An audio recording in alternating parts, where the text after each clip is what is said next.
Bom, boa tarde a todas e todos. É com prazer que nos encontramos aqui mais uma vez nos nossos encontros do Fórum Permanente sobre Genocídios e Crimes contra a Humanidade. E hoje nós temos o prazer de receber a doutora Silvia Helena de Figueiredo Steiner, e eu vou reduzir o seu currículo, que é bastante extenso. Ela é mestre em Direito Internacional pela USP, foi advogada de 1978 até 1982, procuradora da República de 82 a 95, desembargadora federal de 95 a 2003 e juíza do Tribunal Penal Internacional de 2003 a 2016. Atualmente, ela é pesquisadora sênior da Escola de Direito da Fundação Getúlio Vargas, aqui em São Paulo. Como mediadora, nós teremos a nossa colega pesquisadora do grupo, que é com prazer que eu apresento a Maria Olívia Ferreira Silveira, que é graduada pela Universidade de Passo Fundo, mestre em Direito Internacional e Comparado pela Universidade de São Paulo, fundadora e diretora acadêmica do Centro de Pesquisa e Proteção Internacional de Minorias da USP, CEPIM, e foi advogada integrante da defesa, da equipe de defesa para pedido de revisão no caso Prosecutor versus Laurent Semanzat, perante o Tribunal Penal Internacional para Ruanda. E é advogada e secretária da Comissão de Estudos sobre Violência de Gênero da OAB do Paraná. Além desses dois ilustres participantes, nós contamos com a presença dos co-organizadores, professor Dr. Paulo Borba Casella e professor Dr. Arthur Roberto Capella Giannatasio. Bom, sem mais delongas, só um aviso aos membros do GPIM, será enviado o formulário no nosso chat. Apenas os membros do GPIM, por favor, preencham o formulário para presença. Os demais membros não precisam colocar presença alguma. Entrar na sala já considera a presença para fins de certificado.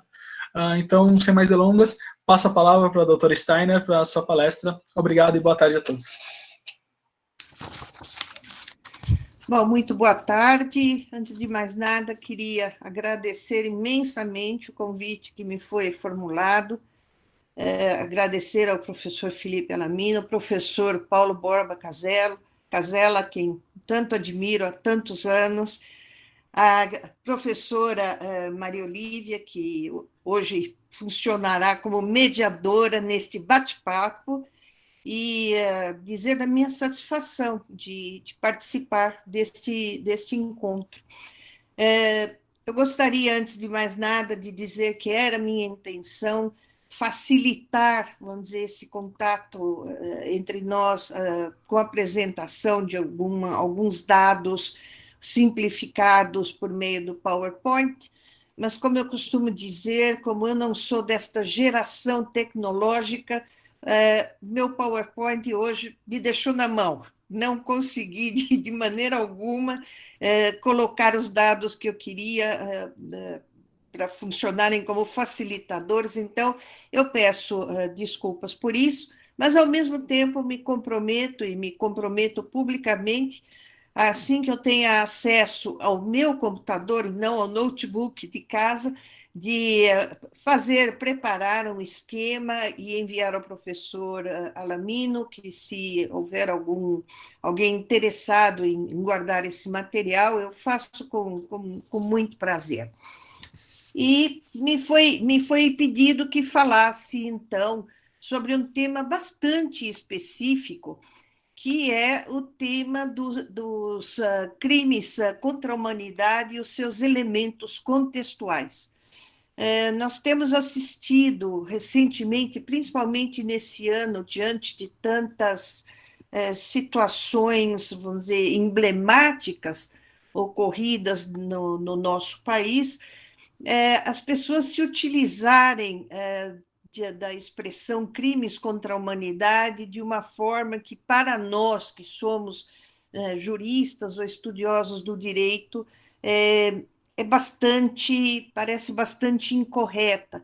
Então, eu entendi bastante oportuno esse convite para falar especificamente sobre os elementos contextuais de crimes contra a humanidade e para uma plateia de juristas, de estudantes do direito, de especialistas na matéria, e assim passar, vamos dizer, um pouco daquela matéria com a qual entrei em contato nos meus anos de atuação perante o Tribunal Penal Internacional. Então, é sobre este tema bastante centralizado, que são os elementos contextuais de crimes contra a humanidade, que eu me proponho a conversar com todos vocês hoje. Bom, eu começo por lembrar que no Estatuto de Roma, no artigo 7º do Estatuto de Roma, está previsto um rol dos chamados crimes contra a humanidade. O elenco desses crimes inclui assassinatos, o extermínio, a escravidão, a deportação ou transferência forçada de pessoas, a detenção e quaisquer formas ilegais de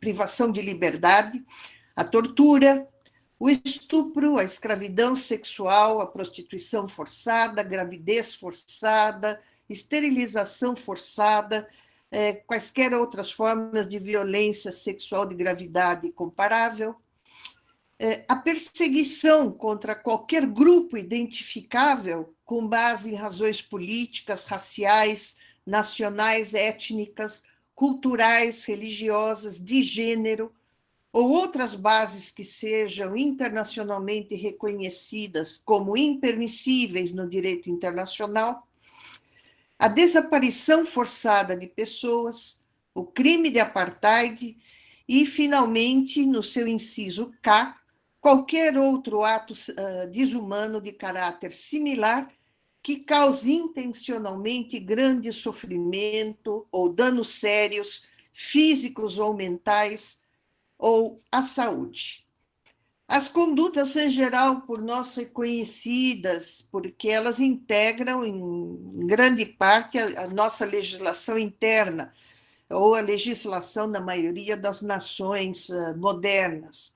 O importante, neste caso, é saber, entender, melhor dizendo, exatamente o que distingue essas condutas criminosas que são previstas no direito interno de nossos estados, das condutas similares previstas como crimes contra a humanidade pelo direito internacional e, mais especificamente, nesse momento, pelo Estatuto de Roma.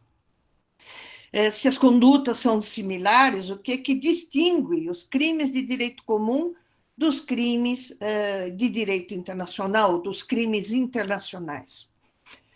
Então, para que nós possamos entender os crimes contra a humanidade enquanto figuras especiais, típicas do direito penal internacional, que é um ramo novíssimo do direito internacional, nós temos que, no meu entender, conhecer um pouquinho da sua origem. O direito internacional, tradicionalmente, sempre se ocupou das relações entre Estados, e foi exatamente no campo do direito internacional humanitário, ou conhecido direito de guerra, chamado direito de guerra, que o direito internacional passou a ocupar-se de pessoas individualmente consideradas. E foi em razão dos horrores vistos em campos de batalha que, meados do século XIX, mais especificamente, nós podemos nos fixar no ano de 1864, elaborou-se o primeiro conjunto de regras de direito internacional destinado a proteger determinados grupos e pessoas durante conflitos armados.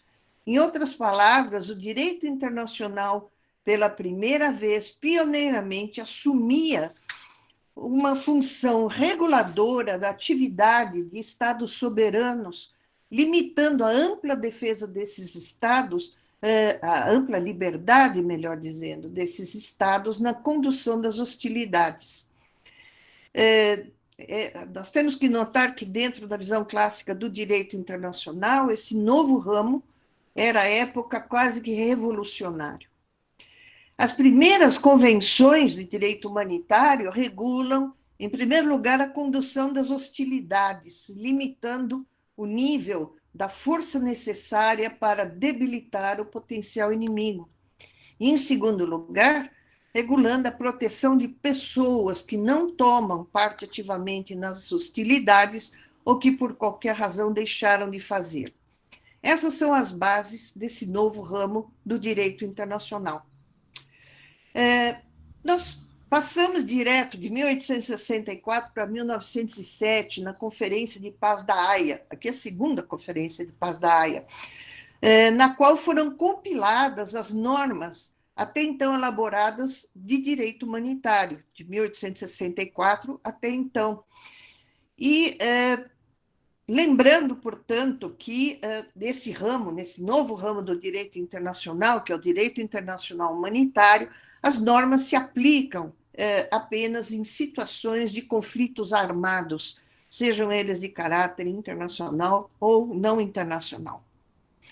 Em outras palavras, e com grande ressonância no direito das gentes, essa proteção suprapositiva, essa proteção novíssima no direito das gentes, elabora na conferência um preâmbulo da convenção onde se introduz a já então conhecida chamada cláusula Martens. Essa cláusula havia sido proposta já na primeira Conferência de Paz da Haia, que é de 1899, pelo delegado da Rússia, Fyodor Martens, no sentido de deixar expresso que, e aqui eu faço uma citação, mesmo em casos não expressamente previstos nas normas de direito internacional humanitário, as pessoas e os beligerantes permanecem sob a proteção e as regras e os princípios das leis das nações, que resultam dos usos estabelecidos entre pessoas civilizadas, nas leis de humanidade e nos ditames da consciência pública. Assim, este é o grande marco do direito das gentes, a criação de uma proteção suprapositiva que deriva das leis da humanidade e dos ditames da consciência pública, e que se consagra como um dos mais relevantes princípios do direito internacional até os dias de hoje. Apenas basta lembrar que a cláusula Martens foi introduzida como norma positivada no artigo 1º, parágrafo 2º do primeiro protocolo das Convenções de Genebra, em 1977, e que, de acordo com reiterados julgados da Corte Internacional de Justiça, que é o órgão máximo, o órgão judicial máximo das Nações Unidas e encarregado, entre outras competências, de dar a última palavra sobre a interpretação dos tratados, segundo tais julgados, os princípios de direito humanitário são princípios elementares de humanidade, pelo que todos os Estados são, por ele, obrigados e devem cumprir com essas normas fundamentais, tenham ou não ratificado os tratados que as estabelecem, porque constituem princípios invioláveis do direito internacional consuetudinário. Portanto, vejam a gravidade desta decisão da Corte Internacional de Justiça que consagra a regra de que as normas de proteção do direito humanitário são normas de ius cogens, aplicáveis erga omnes. São normas imperativas de direito internacional geral que não admitem derrogação, o que vem, aliás, também expressamente previsto no artigo 60, parágrafo 5º da Convenção de Viena sobre Direito dos Tratados.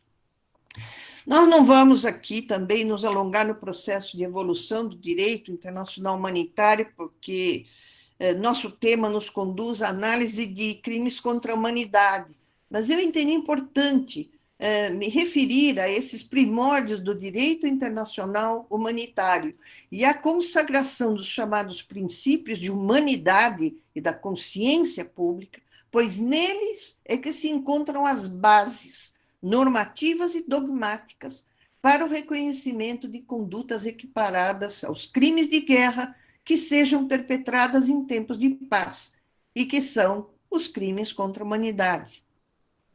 Essas normas de direito humanitário são a base da elaboração de um conjunto de normas tipificadoras de crimes contra a humanidade.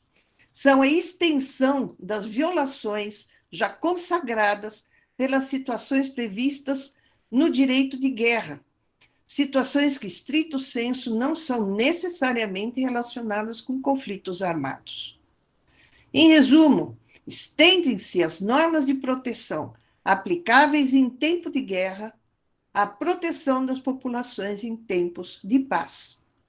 E é assim que, em 1943, ainda durante a guerra, a Comissão sobre Crimes de Guerra da Sociedade das Nações sugeriu que certos atos, certas condutas que não se caracterizavam como crimes de guerra consistiam em crimes contra a humanidade, pela primeira vez utilizando-se dessa expressão nesse contexto.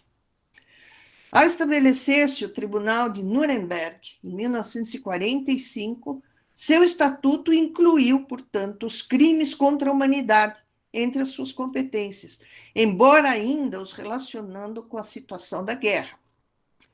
Eu tiro aqui do juiz Jackson, dos Estados Unidos, as seguintes palavras: o direito internacional, em princípio, não se ocupa das violações praticadas por um Estado contra seus próprios cidadãos.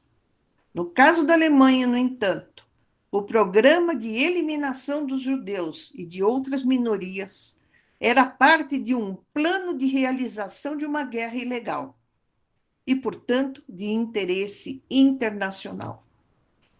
Destas palavras do juiz Jackson já se extrai um conceito-chave para a compreensão do que sejam crimes contra a humanidade, e sobre o qual nós vamos nos estender adiante. São condutas que são parte de um plano. A Resolução 95 das Nações Unidas de 1946 declara ser o direito de Nuremberg parte do direito internacional geral. Na década de 90, o Conselho de Segurança das Nações Unidas, ao estabelecer os dois tribunais ad hoc, o da Iugoslávia, pela Resolução 827 de 93, e o de Ruanda, pela Resolução 955 de 94, introduziu no rol de crimes sob a jurisdição desses tribunais os crimes contra a humanidade. No primeiro, no da Iugoslávia, ainda os relacionando com a situação de conflito armado. No de Ruanda, sequer existe mais a previsão dessa conexão. A previsão de tais crimes vem também expressa no projeto de Código de Crimes contra a Paz e Segurança da Humanidade e está previsto expressamente na Convenção sobre a Imprescritibilidade dos Crimes de Guerra e dos Crimes contra a Humanidade de 68. Todo esse retorno às origens me pareceu necessário para uma melhor compreensão dessa noção de crimes contra a humanidade como fruto de uma lenta, mas uma vigorosa evolução, o que pessoalmente me parece incompatível com a moderna vulgarização do conceito e a pretensão de estendê-lo a situações que em nada se adequam à gravidade e seriedade das condutas por ele abarcadas. O conceito de crimes contra a humanidade é e deve ser, como qualquer descrição de caráter penal punitivo, formal e estrita. Não pode ter interpretação extensiva, não pode permitir o recurso à analogia. Tais requisitos referem-se não apenas às figuras delitivas propriamente ditas, mas, em relação aos crimes descritos no Estatuto de Roma, refere-se também aos chamados elementos contextuais, que são exatamente o diferencial entre crimes de direito comum e crimes de direito internacional. Os crimes contra a humanidade, como extensão dos crimes de guerra, são previstos para a proteção de bens jurídicos personalíssimos, frente a ataques massivos ou sistemáticos contra a população civil, realizados com a participação ou a tolerância de quem exerce o poder político ou militar. Os sujeitos passivos são as vítimas imediatas, mas também a comunidade internacional em seu conjunto. Humanidade aqui entendida como valor. Supõe uma ameaça à paz e à sobrevivência da humanidade, de grupos ou de comunidades inteiras. Portanto, descreve o Estatuto de Roma quais sejam os elementos contextuais, exatamente em nome desse princípio da legalidade estrita.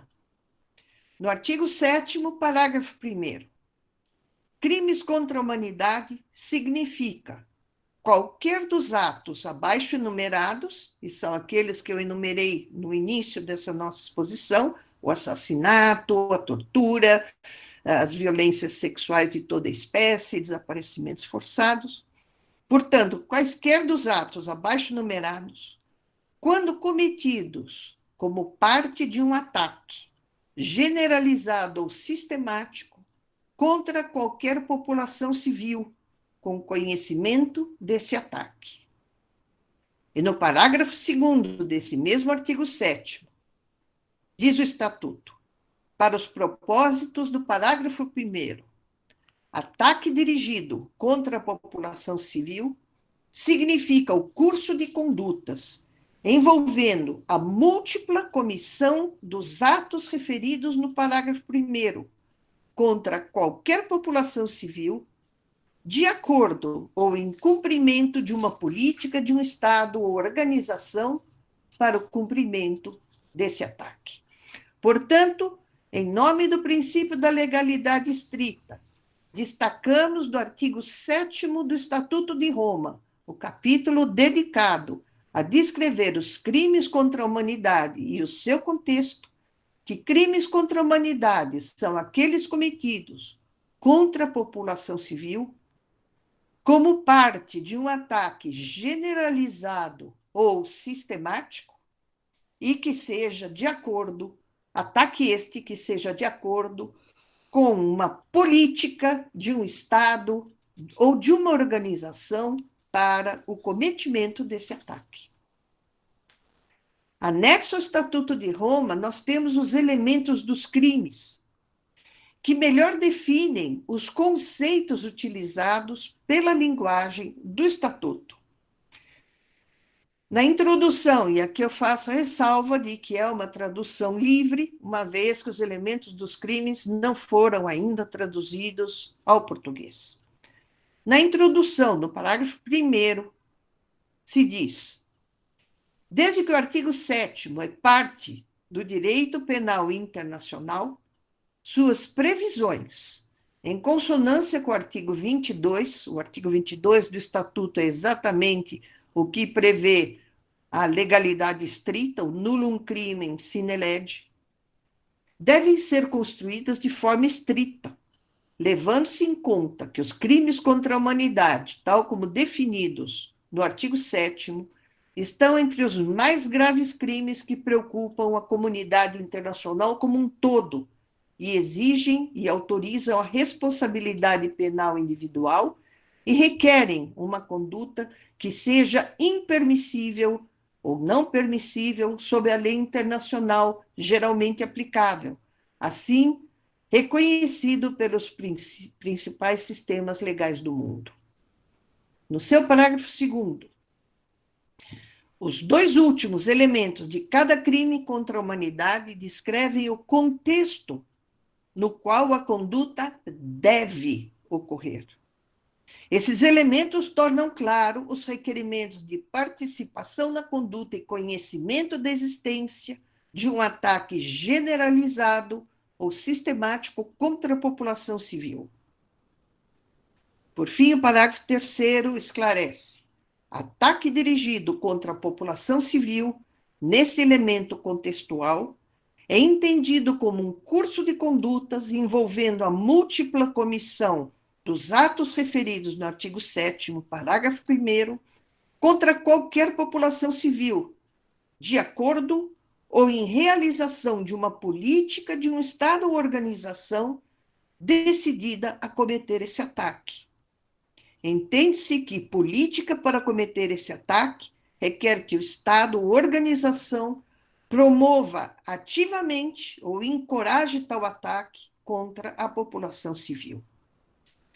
Na nota de rodapé número 6, que se refere exatamente a esse parágrafo terceiro da introdução aos crimes contra a humanidade, nos elementos dos crimes, está previsto que a política que tem uma população civil como alvo do ataque deve ser implementada por ações do Estado ou da organização.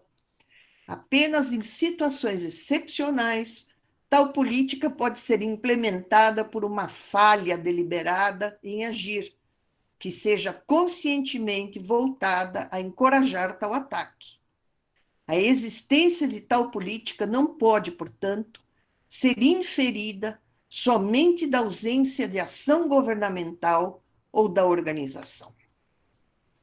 Assim, os elementos dos crimes, que são parte integrante do Estatuto de Roma, é requisito expresso que cada conduta que foi cometida como parte de um ataque generalizado ou sistemático contra a população civil, nessa conduta o autor saiba que a conduta era parte ou tinha a intenção de ser parte desse ataque generalizado ou sistemático dirigido contra a população civil. E necessário ainda que este ataque generalizado contra a população civil seja parte de uma política de um Estado ou de uma organização. Este é, portanto, o quadro legal que determina os requisitos de um crime contra a humanidade, ou seja, um crime internacional. Por ataque, o que se vem entendendo é que ele não necessita necessariamente ser um ataque armado. É entendido como uma campanha, uma operação realizada contra a população civil. O caráter generalizado, em regra e de acordo com jurisprudência já firmada, traduz a significância quantitativa, ataques repetitivos, disseminados, em larga escala, contra um grande número de vítimas, ou em extensos locais de um determinado território, ou em várias ocasiões que se estenda pelo tempo. Já a característica de sistemático, e lembrando aqui que o Estatuto de Roma usa a disjuntiva ou, o ataque há de ser generalizado ou sistemático. O adjetivo sistemático, em regra, e de acordo com essa jurisprudência internacional, traduz um elemento de organização, de preparação prévia da execução, da sistematicidade da condução de diversos atos, ao padrão de condutas. Traduz atos não aleatórios, ocasionais ou isolados, praticados por indivíduos por sua própria vontade. São, ao contrário, produto de uma conduta coordenada, planejada, parte de um esforço coletivo. Logo, e aqui nós já temos uma primeira conclusão importante, para pertencer ao âmbito do direito internacional, como crime contra a humanidade, há que ser o ato, a conduta descrita, os assassinatos, a tortura, as violências sexuais, a escravidão, o apartheid, há que ter um nexo, uma relação funcional entre a conduta e o contexto. O contexto há de ser, e aqui me perdoem se eu me torno repetitiva, o contexto há de conter, primeiro, a existência de um ataque contra a população civil. Segundo, que esse ataque seja generalizado ou sistemático. Terceiro, que seja perpetrado esse ataque como parte de um plano, ou de uma política de um Estado ou de uma organização. Assim, atos isolados, ainda que repetitivos, que não formem parte de um ataque generalizado ou sistemático, ou se esse ataque não for parte de uma política de um Estado ou de uma organização, não são crimes contra a humanidade, e sim crimes de direito comum. Para tentar tornar um pouco mais fácil a compreensão desse quadro, eu trago precedentes do Tribunal Penal Internacional, principalmente no caso Katanga. No caso Katanga, a noção de um ataque sistemático foi assim elaborada na decisão, no julgamento do caso. O ataque precisa ser generalizado ou sistemático, isso implicando que os atos de violência não são espontâneos ou isolados. Uma linha pré-estabelecida determina que a larga escala, a natureza de larga escala do ataque e o número das pessoas atingidas significa o caráter generalizado do ataque, enquanto que o caráter sistemático reflete a natureza organizada dos atos de violência e a pouca probabilidade da sua ocorrência aleatória. Tem sido também consistentemente sustentado que o caráter sistemático do ataque se refere à existência de um padrão de condutas, refletido exatamente na repetição não acidental de atos de natureza similar. Assim conclui a Câmara, da sequência do ataque, da maneira como as tropas foram conduzidas, o ataque da vila e os crimes cometidos, o número de vítimas que foram alvo das ações, a perseguição de vítimas que haviam conseguido fugir do ataque durante a batalha, e, finalmente, a destruição e a pilhagem de suas propriedades demonstra suficientemente que o ataque foi levado a cabo de forma coordenada e organizada.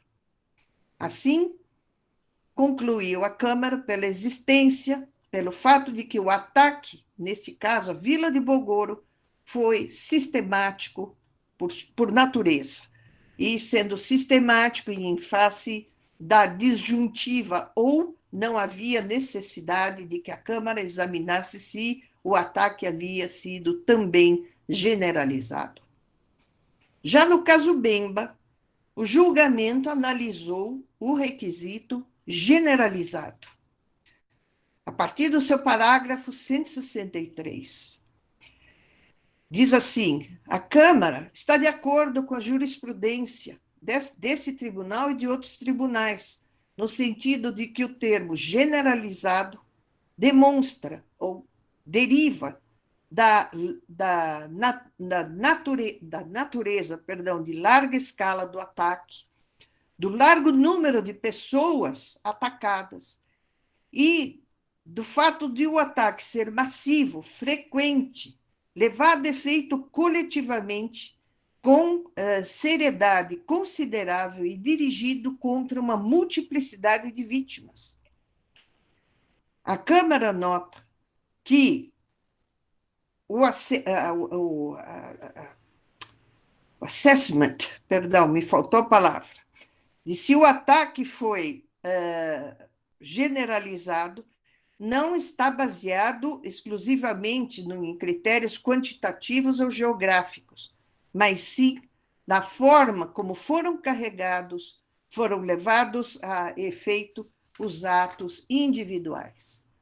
E, assim, a Câmara nota que, consistente com a prova coligida, que durante a operação de 2002 e 2003 na República Centro-Africana, os soldados do MLC cometeram muitos atos, diversos atos de estupro, de assassinato e de pilhagem, numa área geográfica bastante extensa, incluindo Bangui, PK12, PK22, Buzum, Damara, Sibute e outros que são mencionados no parágrafo, e, portanto, a Câmara se sente convencida de que em face do número de vítimas e do escopo geográfico do ataque, não havia nenhuma dúvida razoável de que o ataque foi generalizado.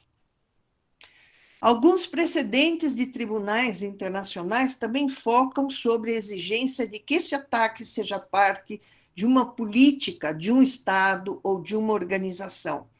E esta ideia de política de Estado ou de uma organização já vinha desde Nuremberg, como eu me referi no começo desta exposição, que já Nuremberg, pela primeira vez, prevê um rol de crimes contra a humanidade das palavras do juiz Jackson, quando diz que eram parte de uma política do Estado alemão a eliminação dos judeus e de outras minorias.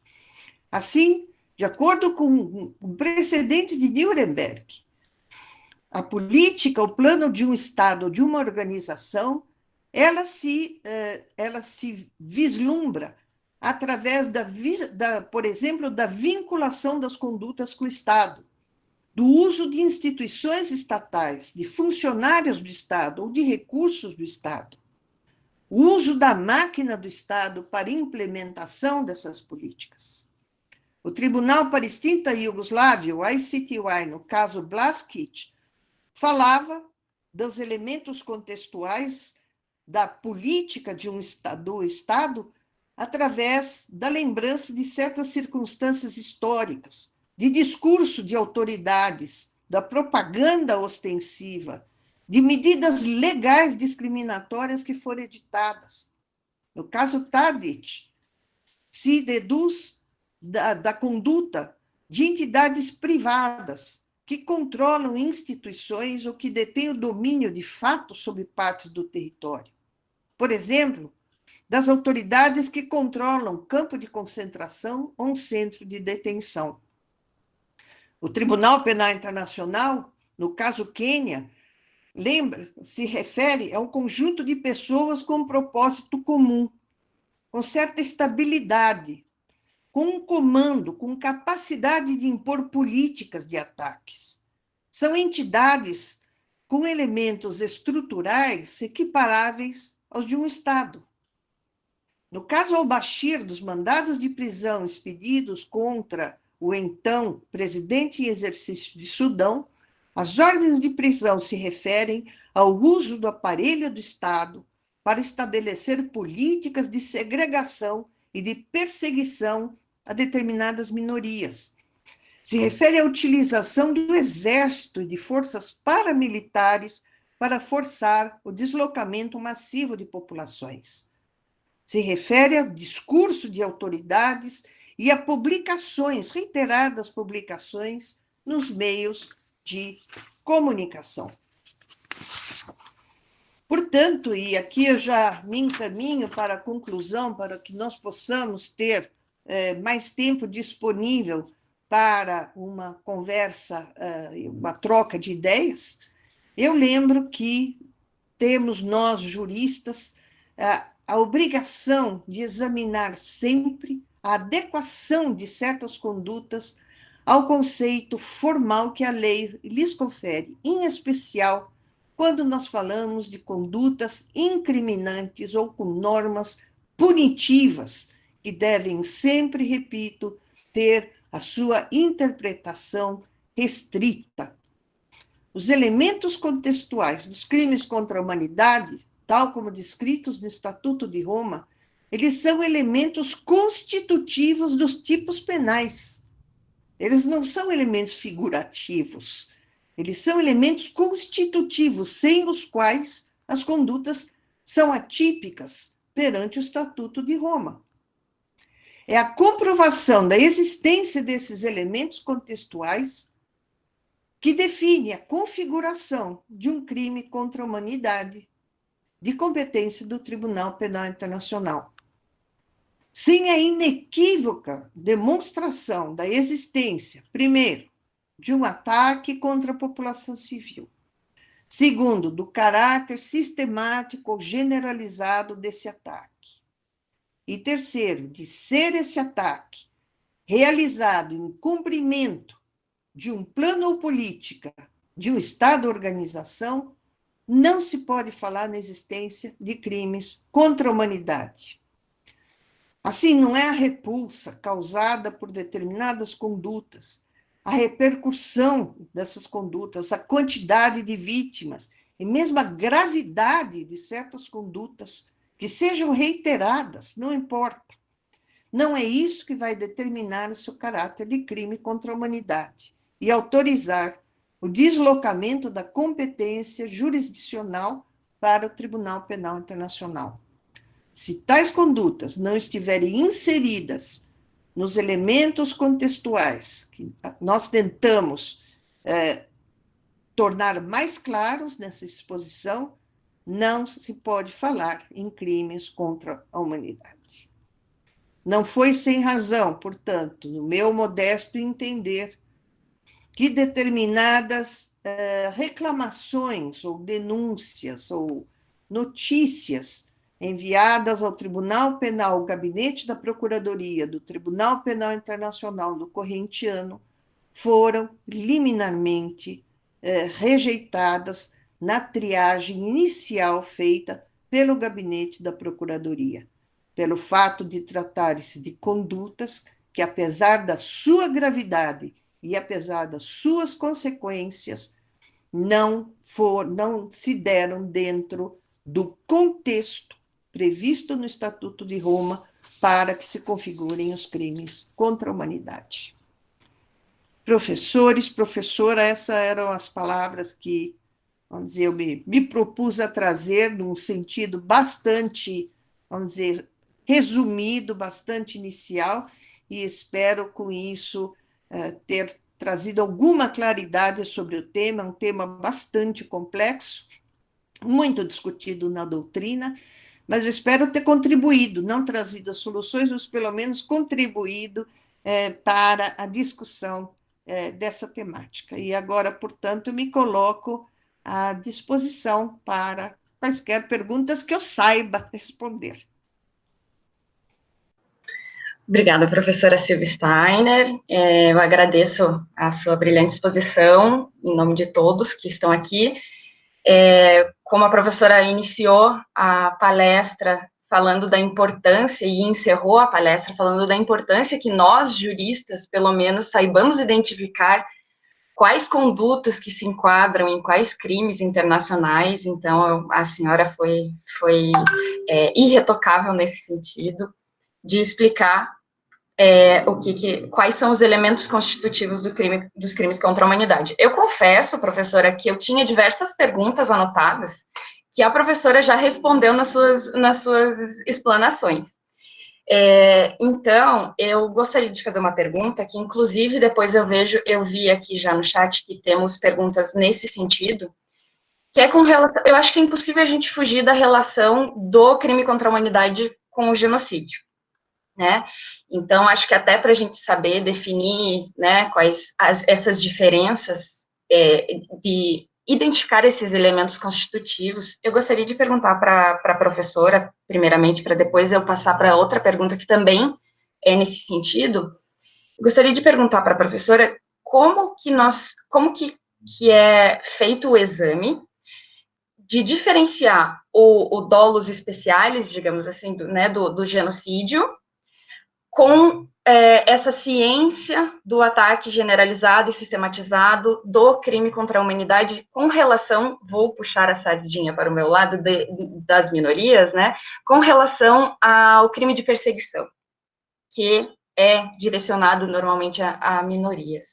Gostaria que a professora respondesse. E, além disso, eu não sei se a professora prefere responder agora ou que eu faça a outra pergunta que também é nesse sentido.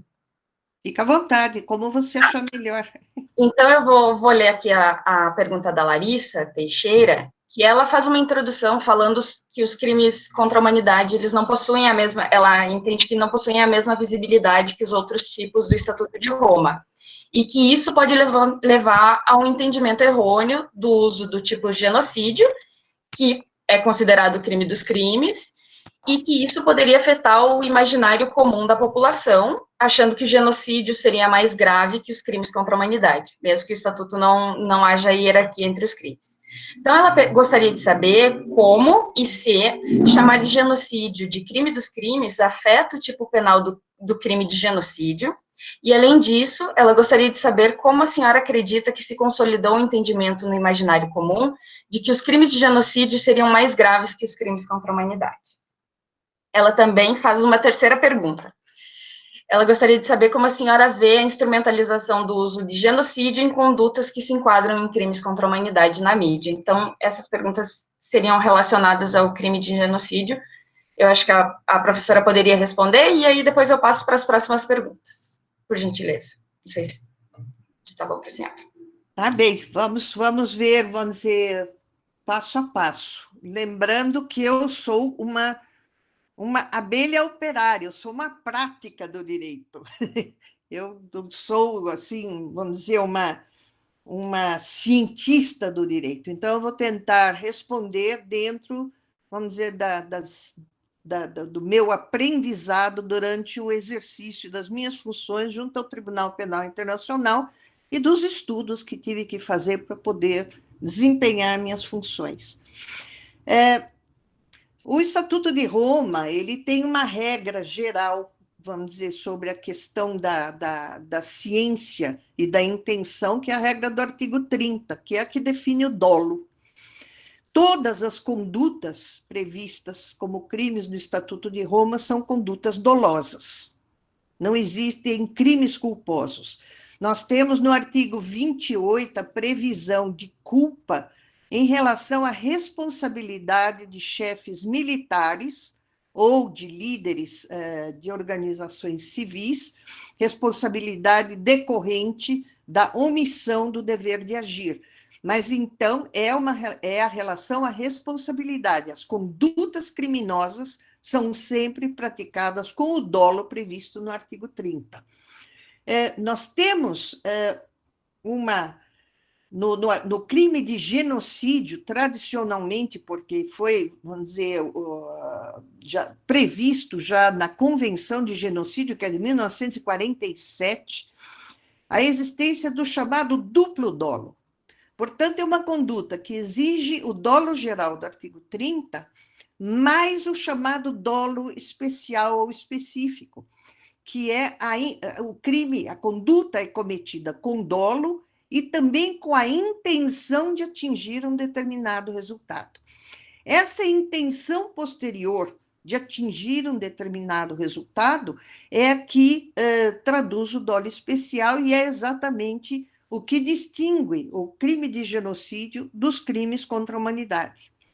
Portanto, muitas das condutas que são vulgarmente chamadas de genocida, atos de genocídio, exatamente por faltar esse dolo especial, elas podem, quando muito, se presentes os elementos contextuais, serem caracterizadas como crimes contra a humanidade, mas não como genocídio.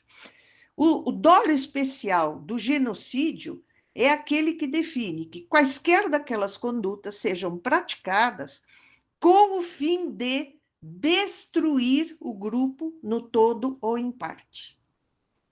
Então, se não tem esse objetivo específico de destruir aquele grupo no todo ou em parte, não é genocídio. Nós poderíamos estar falando, por exemplo, do crime contra a humanidade de perseguição, em que grupos são perseguidos em razão também de nacionalidade, de etnia, de raça, de gênero, etc., mas, na verdade, não há intenção de destruir esses grupos, de eliminar esses grupos da face da terra, vamos dizer, para usar uma expressão mais informal. Então, essa é uma distinção que decorre da lei.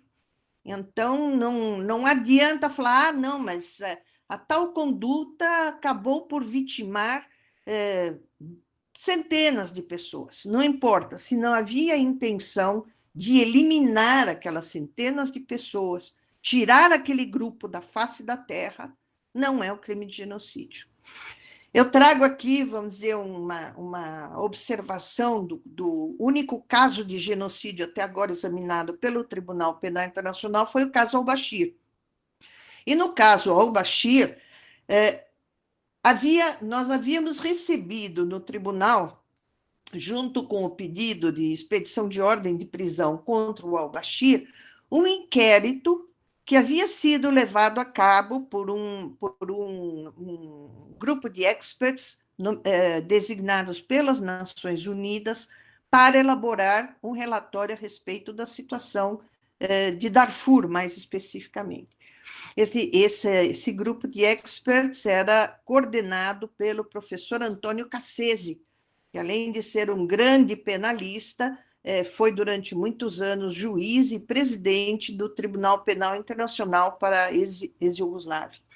E esse grupo havia concluído que não se podia falar em crime de genocídio em Darfur, exatamente porque a intenção do governo não era acabar com aqueles 3 grupos étnicos que viviam na região de Darfur, os Furs, os Mazalites e os Agawas. A intenção era tirá-los daquela porção territorial, porque é um território riquíssimo em petróleo. E aquelas tribos ocupavam uma parte do território sobre a qual o governo tinha interesses econômicos. Então, a população de Darfur ela foi expulsa dos seus territórios e acabou tendo que se refugiar em outras partes do Sudão, mas principalmente no país vizinho, no Tchad, e que, portanto, era um crime de perseguição e de deslocamento forçado de populações. E foi nesse sentido que a minha Câmara Preliminar expediu o primeiro mandado de prisão contra o presidente al-Bashir. Expediu por crimes contra a humanidade e crimes de guerra, porque houve também uma situação de conflito armado no local. Foi uma decisão da Câmara de Apelações que determinou que, nesta fase inicial de expedição de mandado de prisão, não havia necessidade de perquirir em profundidade a existência do dolo especial. E determinou, portanto, que se expedisse um segundo mandado de prisão por genocídio. O que foi feito. Mas, então, só para dizer como situações de gravidade extrema, como a situação de Darfur, onde quase 5 milhões de pessoas foram expulsas de suas terras e se refugiaram em países vizinhos, se caracterizava como crime contra a humanidade e não como crime de genocídio, no entender da sala preliminar da qual eu fazia parte. Um elemento que me parece importante para responder a esta pergunta que você me coloca, vem também na introdução geral dos elementos dos crimes, que o elemento mental, a existência de intenção e conhecimento em relação aos crimes, ela pode ser inferida de fatos e circunstâncias do caso. É o parágrafo 3º da introdução geral aos elementos dos crimes. Portanto, o artigo 30 permite essa inferência. Já o dolo especial, não. O dolo especial, a intenção de pretender a eliminação do grupo, ela tem que ser comprovada. Então, ela traz uma carga realmente maior de responsabilidade do órgão acusador, no sentido de demonstrar, para além de qualquer dúvida razoável, não só o dolo geral, mas, e principalmente, o dolo específico. Foi também nesse sentido que algumas situações que foram levadas a julgamento pela Corte Internacional de Justiça, principalmente casos referentes a episódios da Guerra dos Balcãs e decisões do próprio Tribunal Penal Internacional para a ex-Iugoslávia, foram analisados pela Corte Internacional de Justiça, que concluiu, em relação à existência de genocídio, apenas e tão somente no episódio de Srebrenica, sendo que os demais casos que foram levados para análise perante aquele tribunal se enquadravam em crimes contra a humanidade, a limpeza étnica, o deslocamento forçado de populações, etc., e não em genocídio. Então, isso para demonstrar como a especificidade do genocídio exige um cuidado maior na análise dos elementos que comprovam o dolo especial. Indo, vamos dizer, na sequência para a segunda série de questões sobre ser ou não ser o genocídio um crime mais grave, ou o crime dos crimes, não são poucos os autores internacionalistas que reconhecem o genocídio como crime dos crimes. E com alguma razão, vamos dizer que, porque a existência dessa intenção especial de eliminação de um grupo da face da Terra, ela traz um plus de gravidade às condutas genericamente conhecidas como crimes contra a humanidade. Não que os crimes contra a humanidade não sejam graves. Tanto são graves que são crimes internacionais. Agora, esta gravidade a mais, que é a intenção de eliminar um grupo da face da Terra, é o que justifica o fato de muitos autores entenderem que o crime de genocídio é o crime mais grave, é o crime dos crimes. Um outro ponto que se levanta é o fato de que, de acordo com o direito internacional, não só normatizado, mas consuetudinário, o genocídio é o crime que admite, sem exceção, o exercício da jurisdição universal. Então, todos os estados são obrigados a julgar ou a remeter a outro estado que o faça aqueles acusados de cometer genocídio. Então, a ideia de jurisdição universal, ela nasce com o crime de genocídio. Então, hoje em dia, nós já temos outras condutas criminosas. Aliás, diga-se de passagem, as próprias convenções de Genebra prevêem determinados crimes de guerra como, ao princípio, aut dedere e aut judicare, portanto, a obrigatoriedade de julgamento. Mas esta ideia de obrigação universal de processo e julgamento, ela se origina na Convenção de Genocídio, que antecedeu as Convenções de Genebra. Então, acho que por esse motivo se considera que seja um crime dos crimes, não com isso querendo dizer que os crimes contra a humanidade não sejam de gravidade equivalente. Apenas não tem todas as características do crime de genocídio. Eu acho que não há dúvidas de que tenha havido uma instrumentalização muito grande, principalmente naqueles estados, eu acho que o nosso se inclui nesse quadro, que tem, vamos dizer, menos informação, menos conhecimento da descrição típica de crimes de genocídio e de crimes contra a humanidade. Então, qualquer ataque a determinado grupo acaba sendo noticiado como genocídio contra aquele grupo, quando, na verdade, eu lembro que em algumas manifestações que eu fiz e que até, vamos dizer, me geraram as consequências não foram assim tão amistosas, quando me perguntavam, mas o genocídio da população negra no Brasil. E eu dizia, eu acho que nós podemos analisar esta opção preferencial das nossas polícias pela população negra e pobre como talvez um crime de perseguição, considerado como crime contra a humanidade, mas não genocídio, porque eu não consigo vislumbrar a existência de um plano de eliminação de 55% da população brasileira. Não existe uma política de Estado destinada a eliminar, a tirar do território nacional 55% da população brasileira.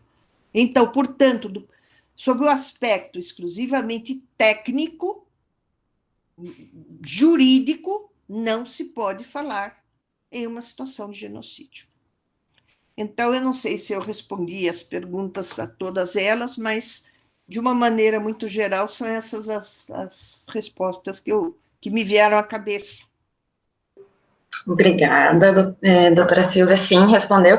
Eu vou fazer mais algumas perguntas também em blocos.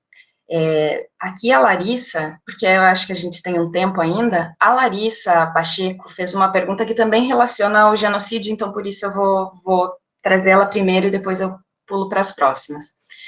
A Larissa perguntou se gostaria de saber se a professora considera a situação do Mianmar como genocídio.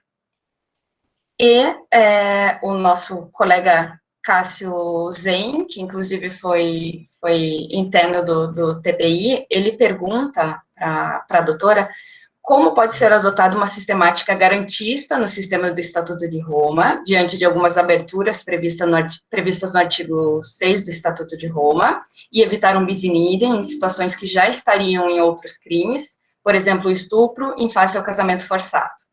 E ele também pergunta, também, né, relacionando com essa questão da jurisprudência do TPI, ele pergunta se a professora vê algum apego demasiado à jurisprudência dos tribunais ad hoc e não acabaria prejudicando a jurisprudência do TPI, porque o sistema do Estatuto de Roma e dos tribunais ad hoc é diferente, o propósito é outro, mas vemos uma onda tentando trazer a Joint Criminal Enterprise através da jurisprudência. Então, eu acho que, por enquanto, essas perguntas, doutora, por favor. Bom, ambas as perguntas bastante técnicas e que a gente vê que é de pessoas realmente familiarizadas com o sistema legal e processual penal do TPI. Em relação à pergunta da Larissa, vamos dizer, a situação de Mianmar, a investigação da situação de Mianmar, quando ela se iniciou, já não estava no tribunal. Então, o conhecimento que eu tenho é das peças que eu tenho lido, principalmente do pedido do procurador para dar início a uma investigação e da decisão feita pela Câmara Preliminar autorizando o início da investigação. A mim, me parece que ela é muito semelhante à situação de Darfur. Se refere à expulsão massiva de pessoas, aqui não em razão da etnia, mas em razão principalmente da religião, trata-se da população muçulmana, do território de Mianmar para o território de Bangladesh. Me parece que, neste processo do deslocamento forçado, que por si só já pode configurar um crime contra a humanidade, também têm sido cometidos outros tantos crimes, principalmente de natureza de violência sexual e de assassinatos desta população enquanto ela vai sendo tocada como gado para fora do território de Bangladesh. Então, toda esta violência que envolve esse deslocamento forçado, portanto, uma acumulação de figuras, de condutas previstas como crimes contra a humanidade. Até onde eu examinei as decisões, repito, não examinei provas e, vamos dizer, essas provas continuam a ser coligidas, eu não consegui vislumbrar a tentativa o cometimento de atos de genocídio, mas sim de crimes contra a humanidade e diversos crimes contra a humanidade, não só o deslocamento forçado de populações. É por isso que eu digo que é uma situação que me parece muito semelhante à de Darfur e bastante semelhante à situação que ocorreu em diversos pontos do território dos Balcãs e que foram objetos de julgamento pelo Tribunal da extinta Iugoslávia. O doutor Cássio Zen me faz uma pergunta, vamos dizer que, se bem eu entendi, da questão do sistema garantista, principalmente no que tange a evitar o bis in idem, tendo em vista que muitas condutas, elas contêm elementos de diversas figuras penais. Isto, na verdade, é uma das heranças que nós temos dos tribunais ad hoc, que seguiram muito mais os modelos de tribunais de common law, onde você tem um júri leigo e que, portanto, todo e cada fato e toda e cada conduta tem que ser apresentada em todos os seus detalhes e com todas as suas provas, senão o acusado será absolvido em relação àquela conduta. Então, as primeiras denúncias, vamos chamar de denúncia usando um termo geral, é um termo que não existe nos tribunais internacionais, mas vamos usar essas denúncias. As primeiras do Tribunal da Iugoslávia, elas continham 300 acusações, 200 acusações, exatamente para evitar que escapasse a prova da existência de um pequeno elemento daquela conduta, e a conclusão teria que ser a absolvição do acusado. Então, um crime de assassinato tinha 100 descrições, vamos dizer, para que ficasse perfeitamente configurado. E, no começo, o nosso Tribunal Penal Internacional, os primeiros casos chegavam à Câmara Preliminar, que é vamos dizer, do sistema dos tribunais ad hoc, não existia essa Câmara Preliminar. Então, as câmaras preliminares não sabiam muito bem como lidar com aquela notícia da prática dos crimes A, B, C, D, E, F, G, H, e como reduzir aquilo no sentido de tornar as acusações, vamos dizer, objetivas e evitar a repetição de provas da mesma conduta para que preenchesse a descrição legal de cada uma daquelas condutas. Então, eu acho que o Tribunal Penal Internacional ele tem se aperfeiçoado nesse sentido.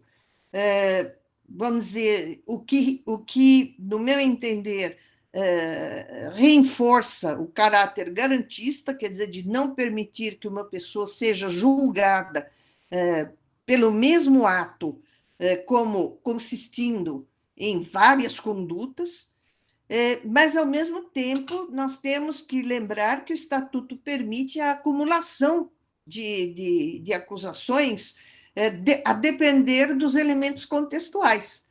Então, uma mesma conduta, vamos simplificar, o crime de estupro, ele pode ser julgado como crime de guerra, porque ele foi praticado no contexto do conflito armado, e pode ser um crime contra a humanidade, porque ele também reúne os elementos de um crime contra a humanidade.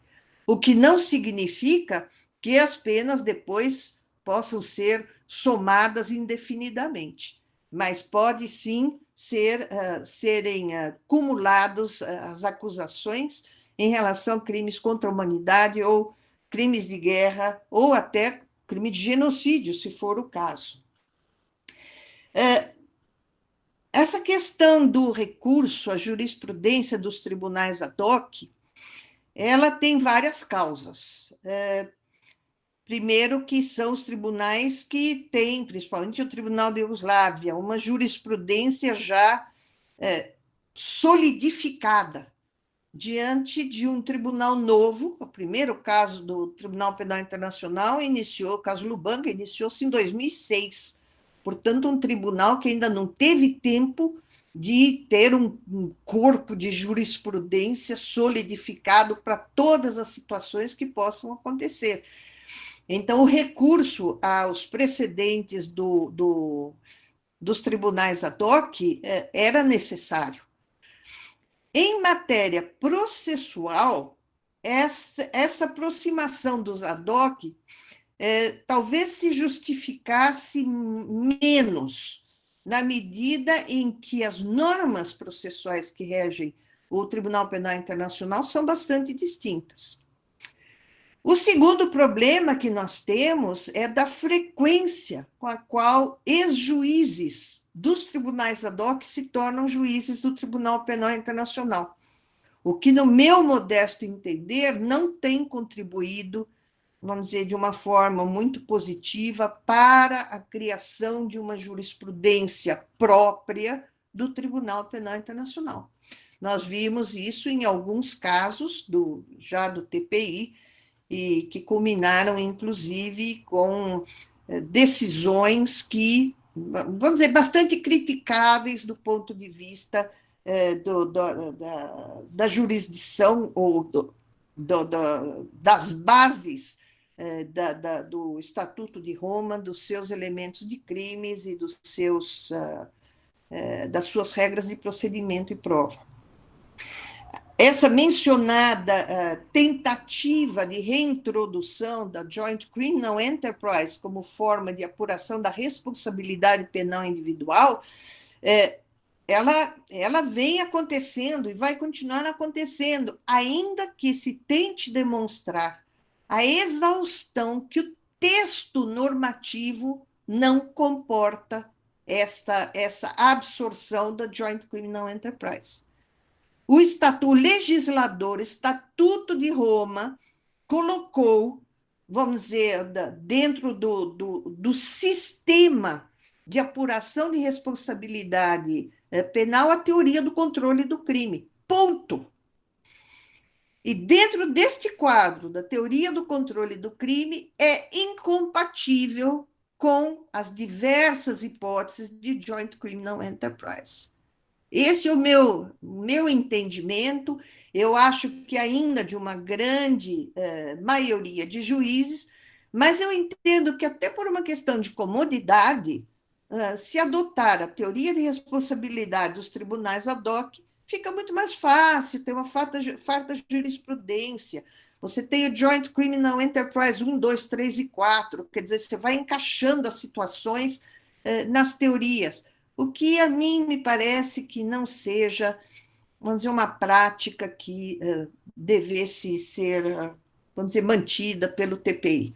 O TPI tem regras próprias, inovou na adoção da teoria do controle do crime, do domínio do fato, para apuração de formas de responsabilidade, e eu acho que sem uma emenda ao Estatuto que altere o artigo 25 do Estatuto de Roma, a adoção da Joint Criminal Enterprise, ela é completamente incompatível. Agora, doutor Cássio, eu observo que se um dia nós tivermos, por coincidência, como quase tivemos, uma maioria de ex-juízes dos tribunais ad hoc fazendo parte da Câmara de Apelações do Tribunal Penal Internacional, então vai ficar muito difícil impedir, pelo menos durante um certo período de tempo, que prevaleçam essas noções de estatutos que não têm, nesse aspecto, nada a ver com o nosso.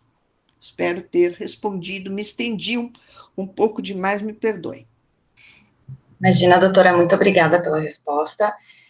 Diante do avançado da hora, até tínhamos mais alguns comentários ali no chat, mas, em razão da hora, eu vou passar a palavra para o professor Paulo Barba Casella para considerações, e depois passo a palavra para a doutora Silvia para considerações finais para o encerramento. Muito obrigada. Doutora Silvia Steiner, mais uma vez, muitíssimo obrigado. É importante que, nesse Fórum Permanente sobre Genocídio e Crimes contra a Humanidade, tenhamos podido contar com a sua palestra hoje e agradecer também o trabalho do Felipe, da Maria Olívia, do Matheus e de toda a equipe da ESA, que fazem acontecer esses nossos encontros. E esse conjunto que tem se desenhado desde agosto, quando fizemos já sucessivas exposições sobre facetas do tema.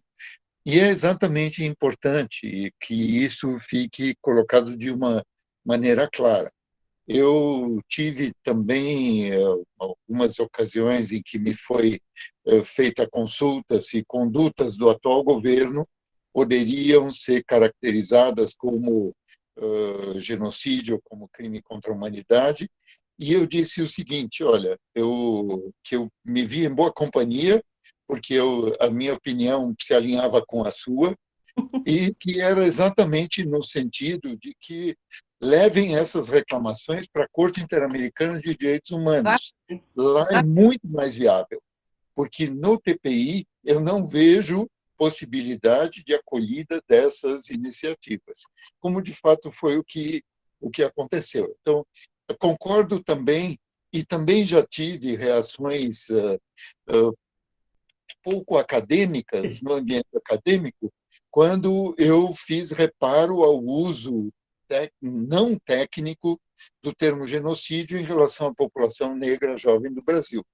Tanto que a última palestra deste semestre, no ciclo, é exatamente com relação à população negra jovem no Brasil, 2 pontos: genocídio ou crime contra a humanidade, ponto de interrogação. Então, aí também me vejo em boa companhia, como foi o seu comentário de podemos falar de crime contra a humanidade, mas tecnicamente não se configura como genocídio, por mais que seja deplorável e inaceitável a violência, a discriminação, a prática de métodos inquisitivos que não são adequados, sobretudo contra uma população economicamente desfavorecida, socialmente desfavorecida e historicamente discriminada de uma maneira escandalosa no nosso país. Mas, exatamente na proposta de um ciclo de trabalho como este, é de nós situarmos os conceitos e trabalhar com os conceitos de uma maneira tecnicamente adequada. Então, muito obrigado. Eu acho que é sempre um prazer conviver e conversar, e que essa sua contribuição para o nosso Fórum Permanente fica registrada e gravada para isso poder servir de informação e de base para debates em umas próximas oportunidades. Muito obrigado. Meu caro professor Paulo Casella, professor Felipe Alamino, professora Maria Olívia, eu é que só posso agradecer o convite. Eu me sinto muito bem quando sou chamada para uma conversa com especialistas da minha casa, da minha faculdade, do meu departamento.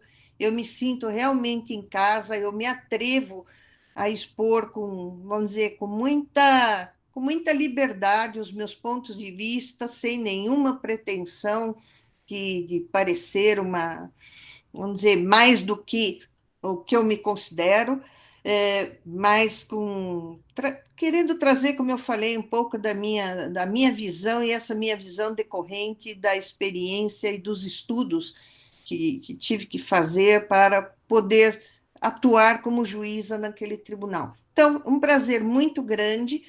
Eu queria dizer que, se houver perguntas que ficaram sem resposta, professor Alamino, professora Maria Olívia, fiquem à vontade, me mandem por e-mail.